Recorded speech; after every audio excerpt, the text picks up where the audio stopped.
Muy buenas tardes a todos y a todas. Para mí es un gusto y un honor estar con ustedes hoy aquí en un tema que considero de la mayor importancia para la construcción de sociedades pacíficas, de sociedades que miran hacia el futuro.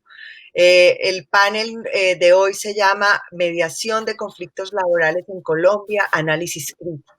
Yo llevo ya casi 30 años trasegando por el camino de los mecanismos alternativos de solución de conflictos. Mi doctorado es en democracia deliberativa, o sea, muy relacionado con cómo construir con ese otro. Y hoy tenemos un lujo de panelistas. Dos personas que he conocido, ya he tenido la suerte de conocer hace mucho tiempo. Son personas comprometidas, reflexivas, comprometidas con pensar cómo se pueden mejorar las cosas. Tenemos al doctor Carlos Guarnizo. Carlos Guarnizo ha sido asesor de organizaciones sindicales hace mucho tiempo. He trabajado con él en proyectos de la OIT, en proyectos con la cooperación sueca. Una gran persona y un gran abogado, con una larga trayectoria ya en estos temas. Y el doctor Juan Manuel Guerrero, director general de la firma Guerrero y Asociados, asesor de empresas en temas de negociación colectiva. También he tenido la suerte de conocerlo y de trabajar con él, y también considero que es una persona comprometida con esta mirada hacia el futuro. Entonces, bienvenidos, doctor Carlos y doctor Juan Manuel. Para mí es un honor estar con ustedes compartiendo hoy en este tercer Congreso Americano de Mediación. Y quisiera empezar con una pregunta para escuchar sus opiniones. ¿Qué problemáticas se han detectado de conflictividad laboral como consecuencia de la pandemia del COVID-19 y de la protesta social que ha vivido Colombia desde el año 2019? ¿Quién quiere empezar? ¿Doctor Carlos Guarnizo o doctor Juan Manuel Guerrero? No sé. Doctor Carlos, Si Bueno, quiere por favor. empiezo.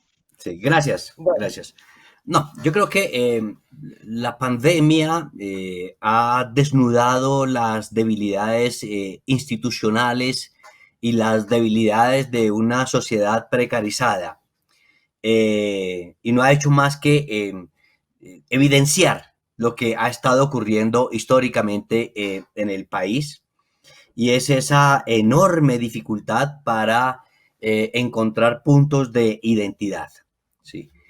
Hay una dificultad enorme entre las partes para reconocerse y para aproximarse a algunos puntos que puedan constituir y permitir un acuerdo. Lo que ha hecho la pandemia no es otra cosa que agravar este tipo de situaciones. Piénsese nomás que en pandemia las cifras del DANE nos señalaban que el 30% de la población en Colombia no tiene las tres comidas al día, acusando además el país una enorme desigualdad. Y eso pues fue generando un sistema de malestar organizado que se ha convertido en un estallido social y muestra la expresión de inconformidad de la población en general. Y no tenemos una institucionalidad que pueda tramitar esas inconformidades. Y no tenemos tampoco una institución que ayude a las partes a aproximarse. Entonces aquí acusamos, así como hay debilidades entre las partes para lograr la autocomposición, ¿sí? También tenemos una fragilidad institucional para desarrollar todos los mecanismos alternativos de resolución de conflictos. Dificultades con el arbitraje, dificultades con la conciliación, pero incluso dificultades con el acceso a la justicia, porque realmente cuando las partes quieren lograr que sea la rama judicial la que resuelva y la que dirima sus diferencias, encontramos que no hay una oportuna justicia, y que lo que se hace es perpetuar el conflicto. También nosotros advertimos unas enormes fallas en la figura del Tribunal de Arbitramiento, ¿sí? Porque termina dilatando la solución del conflicto, pero de otro lado estamos asistiendo a un uso que no es el más eficiente del tribunal de arbitramiento. Si nosotros miramos el número de tribunales de arbitramiento, vamos a encontrar que muchos de esos tribunales tienen que resolver problemas o derechos de 5 o 6 personas. En muchos casos encontramos en que es uno solo el afiliado que está requiriendo el tribunal de arbitramiento, y entonces nos parece que hay un desaprovechamiento además de la figura del tribunal de arbitramiento. Y en términos de conciliación, pues la situación es igualmente dramática, en la medida en que advertimos, por ejemplo, que quienes hacen conciliación son los inspectores, y allí identificamos dos dificultades de manera muy clara. Uno es la falta de formación de los inspectores en la conciliación, la incapacidad que se tiene para convencer a las partes de que un acuerdo es mucho más bondadoso que irse a otras instancias a dirimir el conflicto. Pero también la incapacidad en términos de tiempo. Y es que tienen que abordar las diferencias de las partes en un periodo de tiempo muy corto que no permite, digamos, identificar la humanidad de cada una de esas partes, no permite comprender mejor la naturaleza del conflicto al que está abocado, y en el mejor de los casos, una vez se le pregunta si tiene voluntad de conciliar y dice no, bueno, entonces váyanse a demandar. Ahí tenemos un problema muy serio, tanto en términos de tiempo como en términos de cualificación de los inspectores. Pero casi que la misma situación encontramos en los jueces cuando hablamos de la audiencia de conciliación. Entonces, no tenemos un número importante de personas que ayuden a las partes a resolver el conflicto. Y entonces, lo que estamos viendo con la pandemia, que ha agravado la situación porque además ha impactado el empleo, entonces es la urgente necesidad que se tiene de fortalecer y de poder hacer intervenciones robustas en este tipo de conflictos cuando las partes no pueden avenirse a un acuerdo. En pandemia podemos hablar de algunos ejercicios de aproximación, comprendiendo la complejidad y lo dramático que resulta el entorno de la pandemia, y hemos logrado algunos acuerdos, pero son marginales. La verdad es que la actividad de los abogados laboralistas y el ejercicio del derecho laboral en este momento se ha acrecentado por cuenta de las inconformidades que surgen a partir de las decisiones que deben tomar los empresarios sobre la realidad que nos ha impuesto esta situación de la pandemia. De tal manera que para mí la conclusión básica es que la pandemia y el estallido social lo que nos dejan claramente demostrado es la incapacidad que hemos tenido hasta ahora. Eso no quiere decir que sea ineluctable, podemos transformar esa realidad, pero habrá que verlo más adelante. Es la incapacidad que hemos tenido hasta ahora de generar una institucionalidad que nos ayude a resolver los conflictos, que es la incapacidad que hemos tenido para encontrarnos de unas maneras mucho más tranquilas, reconociéndose recíprocamente, pero también reconociéndose recíprocamente en sus propias necesidades. Y si no logramos identificar esas necesidades, pues difícilmente vamos a encontrar un lenguaje y una aproximación que nos permita a nosotros pensar que las partes pueden tener un nivel mayor de autocomposición. Esa sería mi conclusión. Creo que la pandemia desnuda la fragilidad institucional que tenemos para resolver los problemas en una sociedad que es altamente conflictiva, en una sociedad que es altamente litigiosa, y en un país donde tenemos fracturas multidimensionales que no son, tampoco son una excepción en el mundo del trabajo. Por el contrario, aquí se evidencian, con mayor algidez esas diferencias que existen entre las partes. Muchas gracias, doctor Guarnizo. Le doy entonces la palabra al doctor Guerrero. Bueno, inicialmente un agradecimiento a los organizadores del Congreso por la invitación. Para mí es un honor también participar en este panel con la doctora María Clara y el doctor Carlos Guarnizo y escuchar estas reflexiones tan importantes desde una perspectiva del asesoramiento sindical que sin duda tienen unos criterios y unos fundamentos objetivos muy importantes.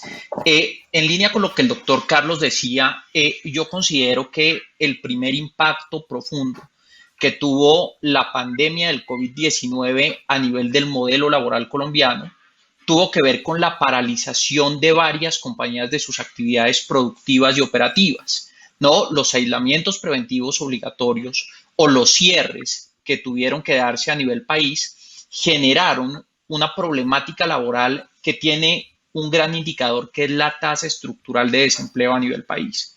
Si nosotros revisamos en el mes de mayo del 2020, llegamos a un récord o antirrécord, si se quiere entender así, de desempleo a nivel Colombia. Tuvimos índices del 21.4% de desempleo a nivel país. Esta situación, ¿por qué se dio? Porque sin duda las empresas, en el momento en que cierran sus operaciones parcialmente, empiezan en un ejercicio de revisar cuáles son los criterios de sostenibilidad y viabilidad de la compañía. Y ahí tuvimos unas discusiones fuertes con organizaciones sindicales, porque ellos señalaban que a pesar de no tener operación, lo que generaba una disminución o incluso una anulación del ingreso de las compañías, se debía mantener el pasivo y el gasto laboral intacto.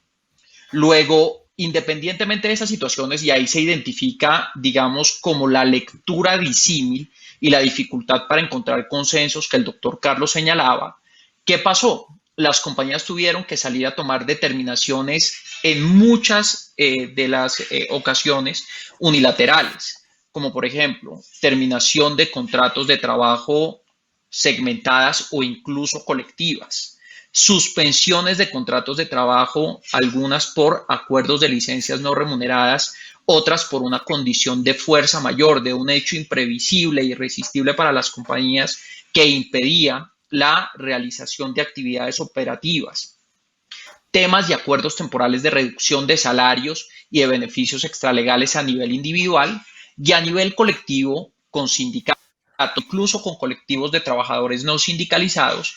Tuvimos un ejercicio muy interesante que fue empezar a realizar revisiones de los contratos colectivos existentes, convenciones colectivas con organizaciones sindicales, pactos colectivos con trabajadores no sindicalizados, laudos arbitrales proferidos por tribunales de arbitramiento dentro de conflictos colectivos cuando no existía autocomposición entre las partes.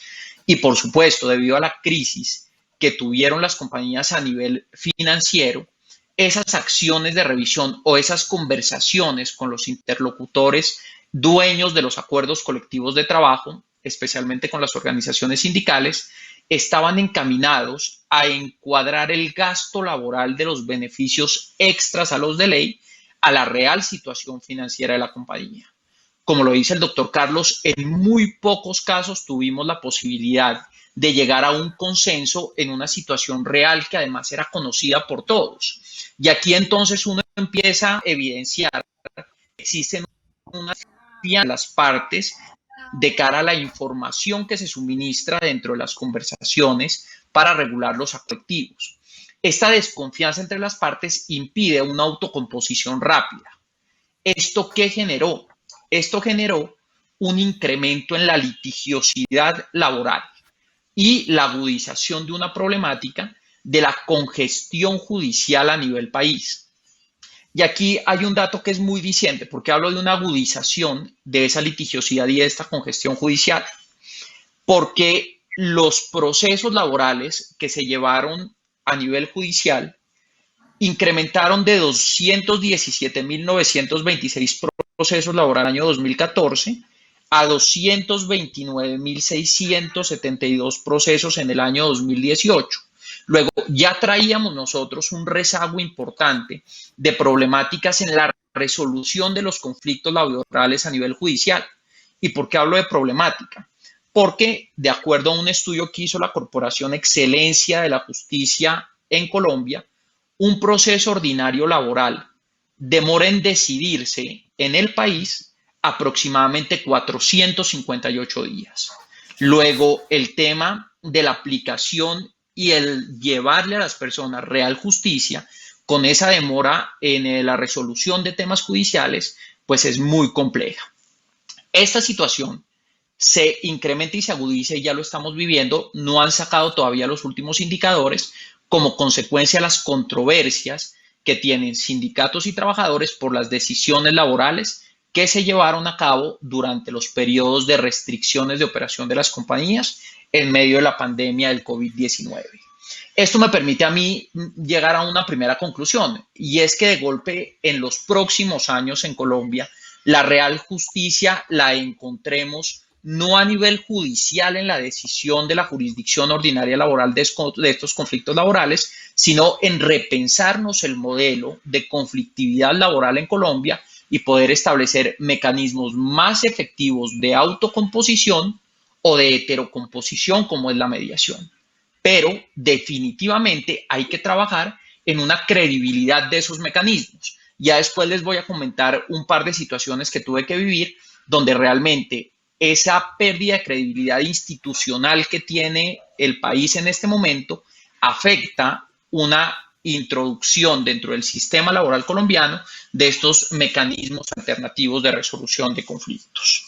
Entonces, digamos que hay una agudización y una problemática del incremento de la litigiosidad a nivel país, pero sin duda alguna, todas las decisiones que tuvimos que tomar las compañías en medio de la crisis del COVID-19 desde el punto de vista laboral, impulsó también una creación, digamos que importante, de nuevas organizaciones sindicales. Esto buscando proteger y de cierta forma incrementar criterios de estabilidad laboral a nivel país a través de el otorgamiento de varios fueros sindicales y a través de la presentación de pliegos de peticiones secuenciales de diferentes organizaciones sindicales para lograr lo que en Colombia denominamos fuero circunstancial, y es la imposibilidad del empleador de despedir sin justa causa a un trabajador durante un conflicto colectivo de trabajo. Esta creación de sindicatos como consecuencia, entre otras causas, de la crisis laboral que vivimos en la pandemia, generó dos temas importantes. Primero, evidenció aún más la problemática de fragmentación del modelo sindical que hay en Colombia. Cuando hablo de problemática de fragmentación del modelo sindical en Colombia, es que acá en el país tenemos tres, digamos que temas o modelos dentro de la organización sindical que son totalmente atípicos. El primero es un criterio de multiafiliación sindical. Esto quiere decir que un mismo trabajador puede estar paralelamente afiliado a diferentes organizaciones sindicales, siempre y cuando la afiliación y la creación de los sindicatos sea legal. Segundo, un tema de paralelismo sindical. En una misma compañía pueden existir diferentes sindicatos mínimos de ley. Yo tengo clientes en donde hay 17 organizaciones sindicales. Clientes, o por ejemplo, aquí hay una institución en donde hay 86 sindicatos, que es el IMPEC. Entonces, esta situación de multiafiliación y paralelismo sindical lo que facilita es una distribución, a veces incluso abusiva, del derecho de asociación sindical en el tema de los fueros sindicales para lograr protección laboral frente a terminaciones de contratos de trabajo. Y el tercer fenómeno que tenemos aquí en Colombia a nivel del modelo sindical tiene que ver con la multinegociación. Esto quiere decir que cada sindicato dentro de una compañía, independientemente de que sea minoritario, puede presentar pliegos de peticiones autónomos y adelantar su propio conflicto colectivo. Esta situación es muy compleja. ¿Por qué? Y me uno a lo que el doctor Carlos decía, porque resulta que la definición de los conflictos colectivos en Colombia no es la más eficiente ni es la más objetiva para las partes. Un estudio que realizó la Pontificia Universidad Javeriana de Bogotá determinó que en términos de tiempo, el desarrollo de un conflicto colectivo de trabajo que hubiere surtido todas sus etapas, esto quiere decir desde la presentación del pliego de peticiones por parte del sindicato hasta la eventual resolución por parte de la Sala Laboral de la Corte Suprema de Justicia de un recurso judicial de anulación del laudo arbitral, dura 905 días. 905 días, de los cuales solo 40 días calendario se dan en las conversaciones directas entre las partes. O sea, de 905 días que dura el trámite del conflicto laboral colectivo, solo 40 días calendario son de conversaciones o de arreglo directo entre las partes. Esto quiere decir que 865 días es el periodo de tiempo que toma todos los trámites administrativos que realiza el Ministerio de Trabajo para la conformación y convocatoria de un tribunal de arbitramiento y los temas judiciales ante la Corte Suprema de Justicia. Porque de esos 805 días, y este es un dato importantísimo, los tribunales de arbitramiento aproximadamente se demoran 38 días en emitir un laudo arbitral. Entonces, si nosotros nos damos cuenta de esta situación, ¿qué conclusión podríamos tomar y podríamos arribar? La primera es que si no se genera un acuerdo entre las partes dentro del conflicto colectivo de trabajo, esos mecanismos de heterocomposición como son el tribunal de arbitramiento o de decisión judicial como es el recurso de anulación ante la Corte Suprema de Justicia, la Sala Laboral de la Corte Suprema de Justicia, no son eficientes, no son rápidos, no hay celeridad. ¿Esto qué permite? Un tema de dilación en la solución del conflicto, un problema de extensión, a veces sin sentido, de prolongación sin sentido del conflicto laboral y la generación de unas tensiones importantes a nivel de relacionamiento laboral interno dentro de las compañías que tienen una afectación global en este tema. Luego, dentro de este escenario que tenemos actualmente a nivel laboral Colombia, considero que hay un espacio muy importante para trabajar y para desarrollar un tema muy serio que tenga que ver con mecanismos alternativos de solución de conflicto, que tengan criterios técnicos y objetivos para poder guiar a las partes a una solución que sea más eficiente que la judicialización de los conflictos laborales o que el trámite de los conflictos colectivos a nivel del Tribunal de Arbitramiento. Por último, coincido con el doctor Carlos que como país tenemos un reto importantísimo en sofisticar y dar herramientas de capacitación al Ministerio de Trabajo para que pueda ser un interlocutor válido en la solución de las problemáticas laborales, tanto a nivel individual como a nivel colectivo. Esa sería mi primera aproximación a la pregunta. Muchas gracias, doctor Guerrero. A mí me está picando la lengua porque ustedes están tocando temas que me llegan a lo más profundo del corazón. Voy a leer una pregunta que nos acaban de poner en el chat, dirigida al doctor Guerrero. Dice: buenas noches, soy Mariana Portilla Báez, colombiana viviendo en Brasil. Pregunto, doctor, ¿en Colombia son los sindicatos quienes protegen al trabajador? ¿No hay leyes del trabajo establecidas para este objetivo? Creo que la respuesta puede ser para el doctor Guerrero, pero le podemos abrir un espacio al doctor Guarnizo también. Doctor Guerrero. Mariana, no, muchas gracias por la pregunta, súper interesante.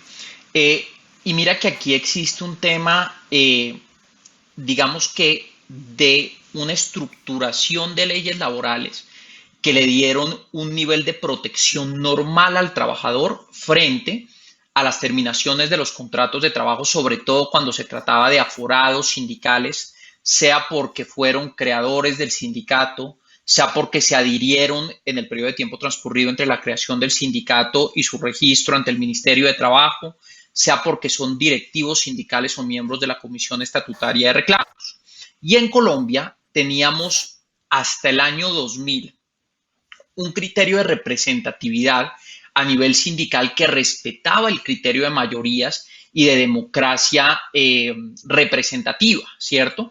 Entonces, ¿qué pasa? No fueron las leyes los que generaron este tema de desfragmentación o de desnaturalización de un modelo sindical que tiene como punto o vértice el tema de las mayorías. Fueron decisiones de la Corte Constitucional, que es el órgano que en Colombia hace la evaluación de si las leyes o las normas están de acuerdo a la Constitución política, que es la norma más importante interna que tenemos en el país, y a través de esa situación de fallos de la Corte Constitucional se generan estos tres temas que nosotros tenemos. Entonces, a pesar de que hay leyes en Colombia que generan un nivel de protección importante para los trabajadores, lo que se ha encontrado es que la permisividad que dio la Corte Constitucional de esa creación, digamos que variada o múltiple o sistemática de sindicatos, dio un elemento para que pudieran multiplicarse fueros sindicales. Entonces, es una situación que nosotros hemos criticado, que incluso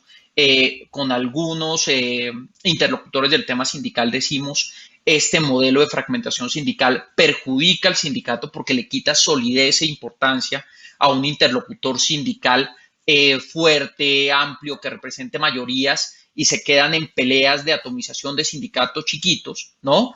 Y esa situación pudiera llegar a afectar. Pero para responder concretamente tu pregunta, lo que estamos viendo es un tema de una legislación laboral que trae niveles de protección para el trabajador, que también considero ya es importante irla actualizando o irla repensando, sobre todo por los nuevos modelos de trabajo, pero una decisión de las cortes en el país en donde se generó esta fracción sindical.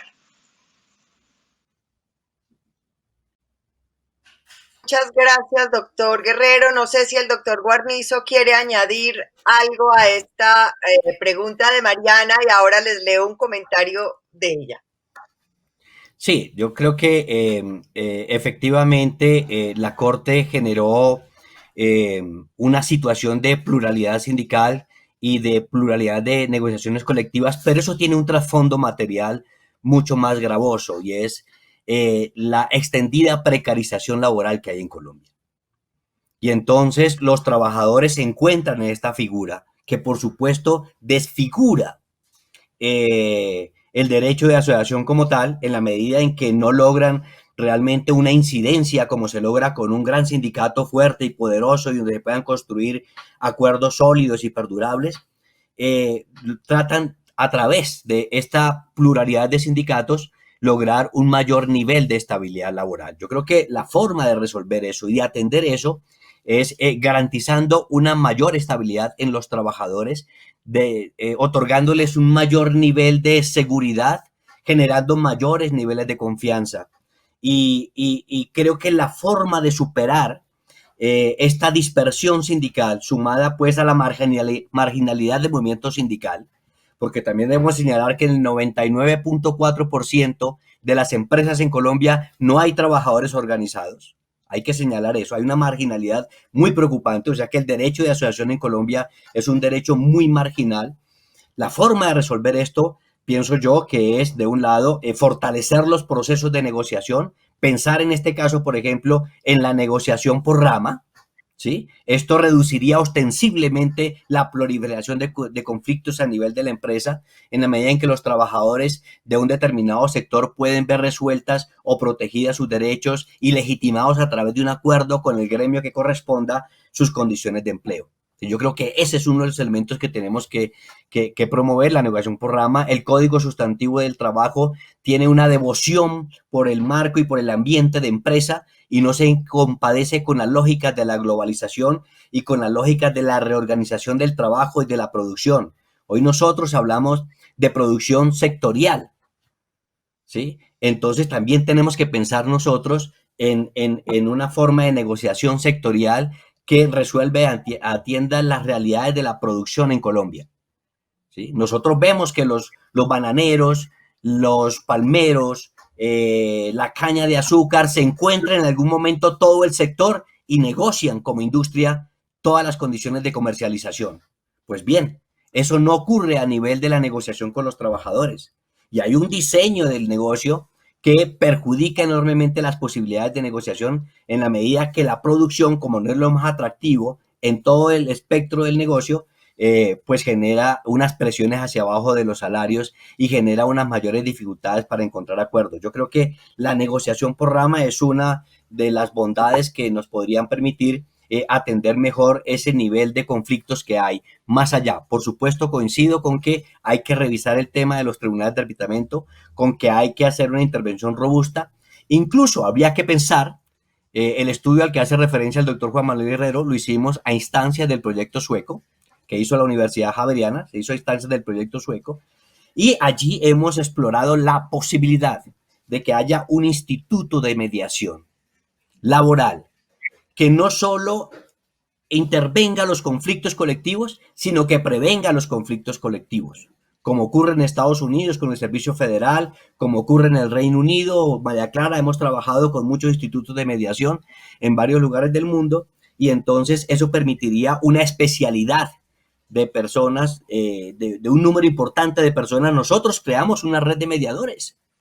Usted estuvo en la formación, aquí están y vienen de la orilla empresarial y de la orilla de los trabajadores, y si logramos generar esa institucionalidad, tal vez logremos mejorar el marco y la resolución de conflictos. Acuérdense que hemos perdido espacios de intervención y de conciliación. En primer lugar, la Corte Constitucional tumbó la norma que permitía la conciliación previa como requisito de posibilidad para acceder a la justicia, por razones, por supuesto, muy poderosas, pero de otro lado, la Ley 50 suprimió la etapa de mediación. Entonces, en el escenario laboral, los espacios y los niveles de intervención de otras personas es muy pobre, y agravado por lo que ha dicho el doctor Juan Manuel Guerrero, donde la oportunidad que tienen las partes para sentarse y autocomponer el conflicto, pues es solo del 15% en el mejor de los casos, cuando hay prórroga de la etapa de arreglo directo. Cuando no hay prórroga, nos estamos desplomando al 7% de todo el periodo de la duración del conflicto. Muchas gracias, doctor Guarnizo. Vamos, nos quedan 8 minutos. Bueno, me han movido ustedes aquí las fibras del alma. Yo tuve oportunidad de ser la coordinadora regional para el eje cafetero del Ministerio de Justicia cuando salió la Ley 23 del 91. Me tocó implementar la Ley 23 del 91, que traía los mecanismos alternativos los mecanismos alternativos de resolución de conflicto a Colombia. Resulta que en ese momento teníamos como ejemplo el derecho laboral, porque era el derecho donde siempre había existido la mediación. Y ustedes están contando aquí que en lugar de ir avanzando, parecería, yo estoy como escuchando que hemos ido como retrocediendo. Entonces, una rama del derecho que nos servía de ejemplo para la implementación de muchos mecanismos alternativos de solución de conflictos, donde las partes pudieran realmente encontrarse, de pronto ya está perdiendo eso.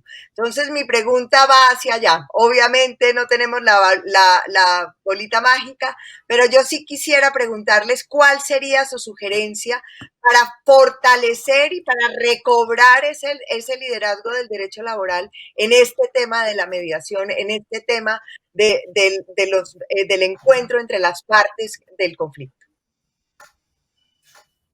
Yo pensaría que habría que empezar por reivindicar los principios del derecho laboral.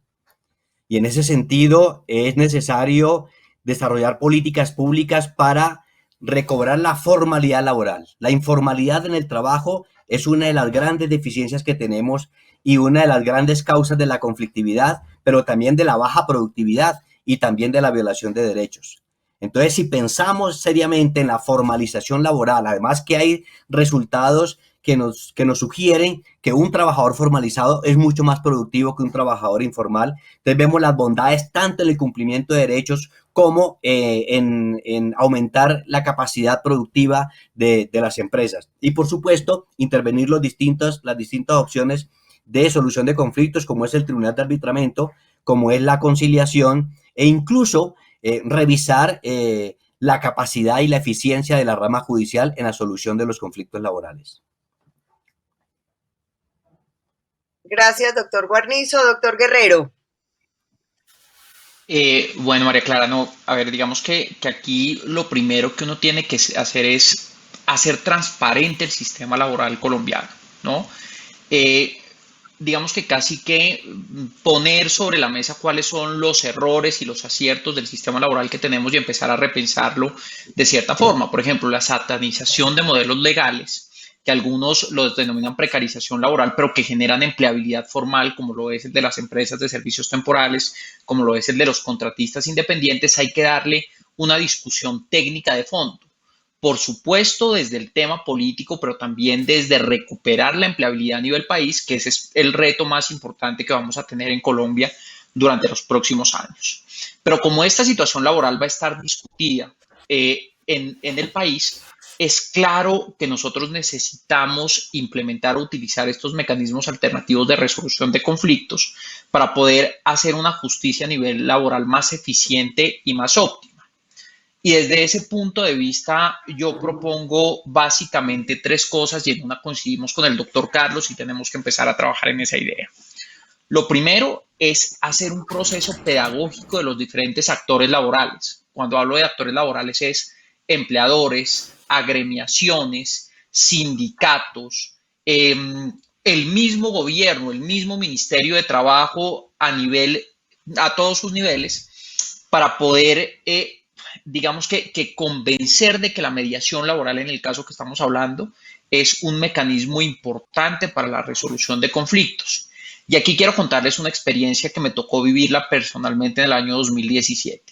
En Colombia, a nivel de negociación colectiva en el sector privado, antes existía, hoy no existe, el tema de la mediación como punto obligatorio para la resolución del conflicto. Eso desapareció con la Ley 50 de 1990.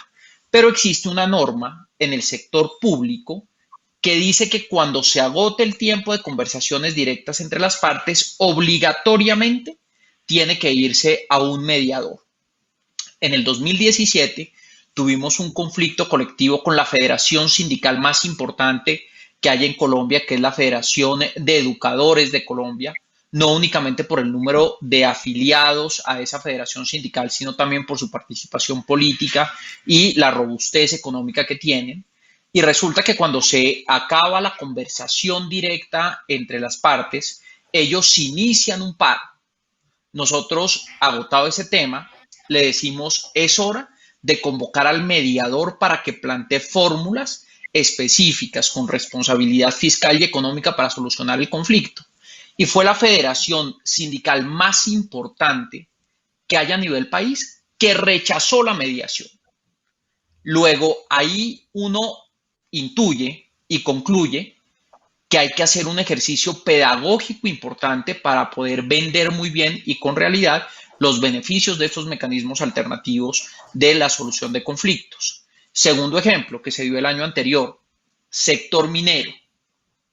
Después de salir de una paralización importante en un periodo de tiempo, una de las mineras más importantes que operan a nivel país, se llega a un conflicto colectivo de trabajo, una presentación de pliego de peticiones y se vota una huelga y se aprueba una huelga que duró aproximadamente 90 días. En el medio de los 90 días se llevó a partir de unos interlocutores una posibilidad de que se pudieran nombrar mediadores técnicos que estudiaran el conflicto y presentasen fórmulas de arreglo. Y esa fórmula fue rechazada tanto por la empresa como por la organización sindical. Luego existe una necesidad de poder estructurar muy bien el modelo de mediación laboral y pedagógicamente poder vender esta situación para poder materializarlo. En ese sentido, sin duda, es importante desarrollar unas políticas y discutir unas políticas públicas de empleo que permitan, y ahí coincido con el doctor Carlos, una creación de un centro especializado de mediación laboral con unos criterios mínimos, y es que las personas que sirvan como mediadores tienen que ser unos expertos en conflictividad laboral. O sea, no podemos caer en este ejercicio, en el error que hoy en día tenemos en el Ministerio de Trabajo, de pronto de nombrar personas que no cuenten con la idoneidad para resolver conflictos laborales profundos a nivel país. Y segundo, hay que empezar a repensar una situación que en mi criterio está hoy permitida, que no se utiliza, que la Corte Constitucional puso en duda, y es cómo jurídicamente nosotros activamos la posibilidad de que los actores laborales, sindicato, empresa, trabajadores, empresa, puedan incluir dentro de estos acuerdos colectivos un mecanismo o un punto de mediación antes de llegar a la votación de la huelga o al tribunal de arbitramiento para revisar si a través de ese tercero especializado en conflictividad laboral y en la proposición de soluciones se puede encontrar un camino antes de llegar al tema del tribunal de arbitramiento. Ya vimos las demoras y ya vimos ese alargamiento de la conflictividad a nivel laboral, o incluso de acudir a las instancias judiciales para tener una resolución de estos temas. Esa situación considero que le vendría muy bien al país, vuelvo y digo, sobre todo teniendo en cuenta que hoy en día ese estallido social que el doctor Carlos explicó muy bien, en mi criterio se deriva de un problema de falta de empleo formal, de un problema de falta de ingresos a nivel país y de incremento de la tasa de pobreza, que es algo que tenemos que solucionar prontamente para que esto no vaya a generar unas consecuencias muy complicadas, porque cuando se evidenció lo que se venía discutiendo en el paro nacional, pues encontramos unos actores técnicamente que no leyeron bien las problemáticas y entonces primero no le dieron un curso adecuado a las discusiones y después quienes promovieron y ejecutaban el paro nacional incurrieron en unas incoherencias desde su actuación, cuando pedían oportunidades de empleo, oportunidades de ingreso, pero realizaban actuaciones que paralizaban la operación de las compañías que son generadoras de empleo formal y agudizaban la problemática de mantenimiento de los ingresos y de desempleo en el país. Esas serían mis conclusiones. Muchas gracias, doctor Guerrero. Lamentablemente se nos acabó el tiempo y nos han pedido ser muy juiciosos en el respeto del tiempo por los participantes. La verdad ha sido un gusto y espero que esta sea la primera de muchas más oportunidades que tengamos para sentarnos a pensar este tan maravilloso mundo de la mediación laboral, que yo creo que tiene mucho trabajo que hacer. Muchas gracias. Y un muchas gusto. Gracias a ustedes. A todos, a Mariana, muchas gracias por estos comentarios maravillosos. Muchas gracias, Eduardo, gracias a todos. Gracias, Carlos. Abrazos, gracias, Juan Manuel. Buena tarde. Muchas gracias, doctor Juan Manuel, María Clara. Chao, chao.